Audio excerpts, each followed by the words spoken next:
আমরা যত সহজে তো শুরু করতে পারি অত সহজে শেষ করতে পারি না, বা অত মানে ইন্টারেস্টিংলি শেষ করতে পারি না।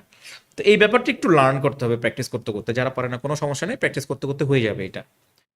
যে শুরুতে একটা হুক থাকতে হবে, মাঝখানে কিছু ডেটা আপনি দিতে পারেন, শেষের দিকে আরেকটা হুক। ওই হুকটা পাওয়ার জন্য কন্টেন্টের শেষের দিকে শেষ পর্যন্ত সে যাবে। দুইটা হুক, শুরুতে একটা শেষে একটা। হ্যাঁ, এখন আপনি বলতে পারেন যে ভাই তাহলে যদি এমন হয় রিডাররা প্রথমে একটা পড়বে, ঠাস করে নিচে তাকে নিচেরটা পড়বে, মাঝখানে কি এসে স্কিপ করে যাবে? না, ও যদি এটা করেও কিছুই সে বুঝবে না, কারণ এই হুকটা থাকবে relevant to your middle portion. মাঝখানে বডিতে যা আপনি লিখছেন সেটা সাথে রিলেভেন্ট হবে, হুট করে কি স্কিপ করে এসে জাম্প করলেও সে কিছু বুঝবে না।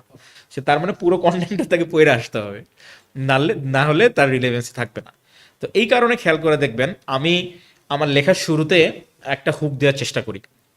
হুকটা হইতে হবে ধরেন এক লাইনের মধ্যে ভেরি ইজি, এবং যেইটা ক্লাস 5-6 এর একটা বাচ্চাও বুঝতে পারে। মানে খুব বেশি ব্রেন খাটাইতে হয় না হুকটা বোঝার জন্য।